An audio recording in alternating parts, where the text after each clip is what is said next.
So in this video, we're going to go over what the double progression method is and how it's going to be helpful for you to get clear on when it's the right time to add weight or stay at the same weight within your training program and workouts. What I love about this approach is it's a pretty simple way for us to apply this general concept of progressive overload into our training or into your training so that you can consistently hit progress week to week.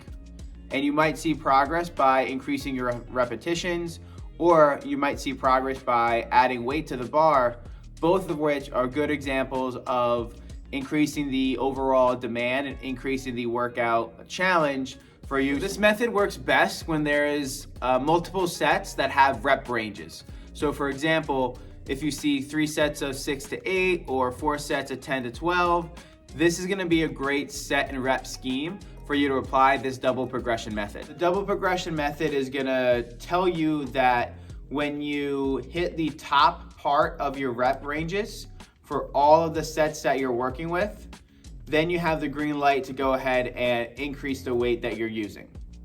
So what this would look like if I'm doing 3 sets of 6 to 8 reps at 100 pounds, I'm going to stay at that weight until I can hit all 3 sets for 8 repetitions with 100 pounds. So let me pull out an example to help you visualize this.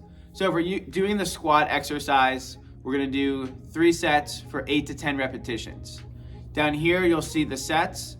So we have set 1, 135 pounds for 10 repetitions, set 2, 135 pounds for 10 repetitions, and set 3, 135 pounds also for 10 repetitions.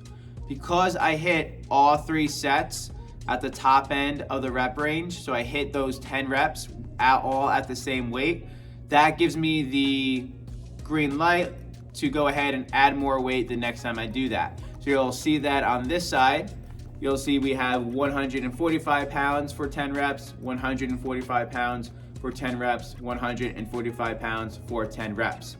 Next up, we'll go over what to do if maybe you can't hit all 3 sets for the top part of the top end of the rep range. Sticking with that same example of the squat, let's see what happens if maybe we can't hit those top parts and the top half of the rep range for all of the sets that were given on that day.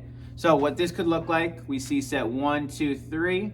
Let's say we hit 145 pounds on the squat the previous week for all 3 sets for 10 reps. Now we're gonna go ahead and add another 10 pounds to go at 155 pounds. So we have set 1 at 155 for 10, set 2 at 155 for 9 reps, and set 3, 155 pounds for only 8 repetitions. Because we weren't able to hit all 3 sets of the exercise for the highest part of the rep range, being those 10 repetitions, we're gonna have to stay at that same weight.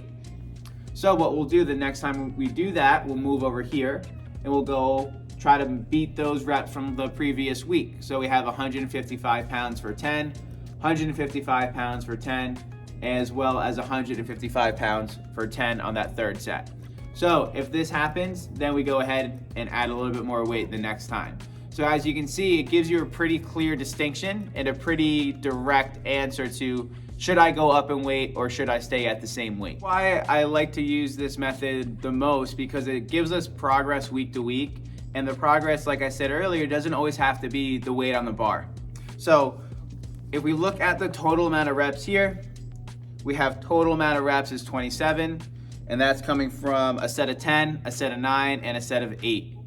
Now if I go a week later, and if I do a set of 10, a set of 10, and then a set of 9, now I have 29 total reps. So even though I didn't go ahead and meet the criteria to put more weight on the bar, I still did more total reps than I did the previous week. And in my mind, that's some type of progress and that's some type of progression that's gonna help build strength, build muscle size, and overall increase the amount of difficulty within the workout. The double progression method. I suggest that you consider trying this in your workouts, in your training programs that either you might be following or ones that you're writing for yourself. It's a great way to have kind of smaller jumps in your progress, but those smaller jumps will help keep you lifting and working out in a safer way, more manageable way, more sustainable way, so you can have long-term progress that builds and builds and builds in the weeks and months and years to come. If you want more direct questions answered, drop them in the comments or send me a message. You'll see some more stuff on my website below. And if you like what you're seeing, like, subscribe, share, and all that stuff.